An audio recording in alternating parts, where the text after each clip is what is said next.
Hello everyone, James here from the Grand Solar Minimum UK. Today we're talking about the Guardian newspaper talking shit, Andrew Neil making a prat of himself, and some other news on man-made global warming. Let's go for it, shall we?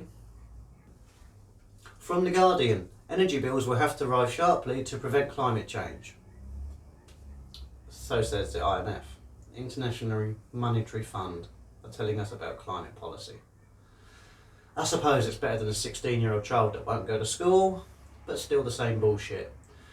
We're going to raise your bills by 43% to save the planet. Because it works like that, doesn't it, guys? Pay money, planet gets saved. Afraid not. Anyway, please check out The Guardian and have a look for yourselves. Let's move on. So, the problem with man-made global warming. Here we go, great little article. Basically laying out the bullshit that you've all been fed for so long. And I was fed. Because only about a year and a half ago I decided to start asking questions and find out for myself. And about 6 months after that is when I started making these videos to try and find some debate and get the conversation going locally. So please guys, have a read of this article. It's a fantastic little read. Basically goes on to show about how Hansen was full of shit, how the IPCC have climate models based on bias, and everyone ever since then has used these same climate models. But by the way, the IPCC have announced now that in 2022 they will be adding solar cycles, sunspots and cosmic rays into their models. So about 2022 we'll start to see a bit of a change in the fact that man-made global warming is not driving all of this. And CO2 is not a climate driver, it's a climate responder. So let's crack on. Final article of the video. Chemistry expert comes out and says carbon dioxide can't cause global warming. Amazing, rest assured we're all safe. And basically goes on to explain how vast the oceans are and how a gas running alongside it has little to no chance to warming it up. So please have a read, learn something, and we'll all be on the journey together. Thank you.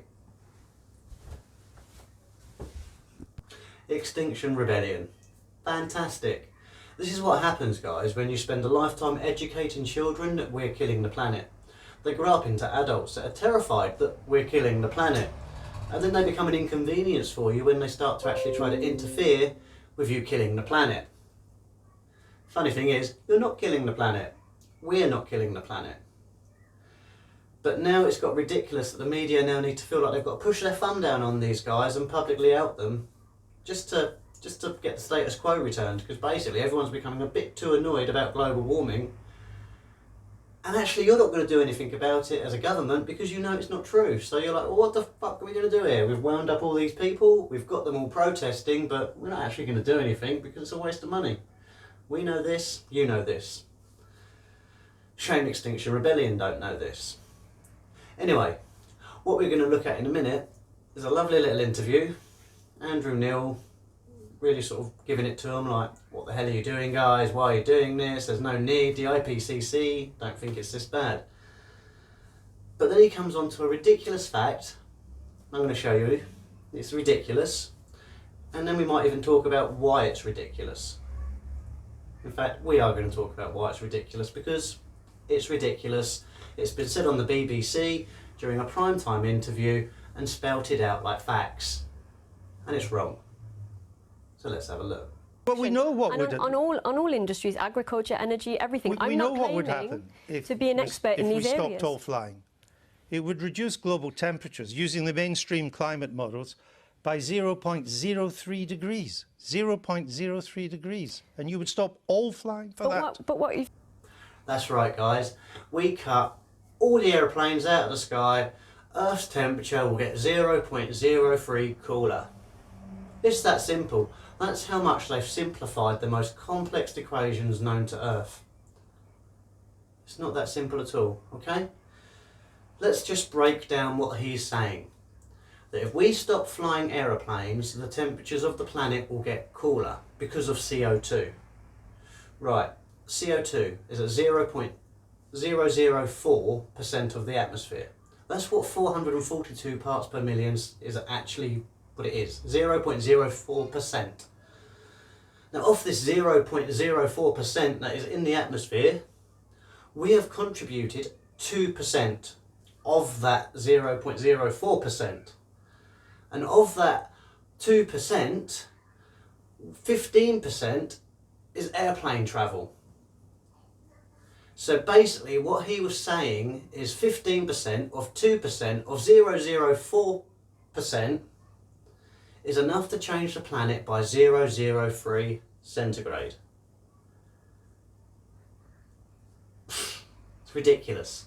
Absolutely ridiculous. But he'll say this on TV like it's a fact, and everyone will now go around spouting this. Oh, aeroplanes are causing 0.03 of warming. No, they ain't. Simple. Carbon dioxide cannot do this. If you even watch any of my earlier videos, I know they're not as exciting as the new stuff I'm doing now, but there's a lot of fact in there. And to me it's ridiculous to state such a ridiculous idea on TV that aeroplanes are causing 0.03% of heating. And once again, another BBC presenter I've lost faith in. First David Attenborough, now Andrew Neil. Who's next, BBC? Bring them on. I'd love to see what you got next coming, and I'll be here waiting to show it for the bullshit that it is. Okay guys, thanks for watching. It's been an adventure, I'm sure. Please join me next time for my next video, and please continue to share. Over 800 views for my last video. I'm over the moon, excited and just grateful that they're being watched at last. Thank you very much guys, please share. Bye bye.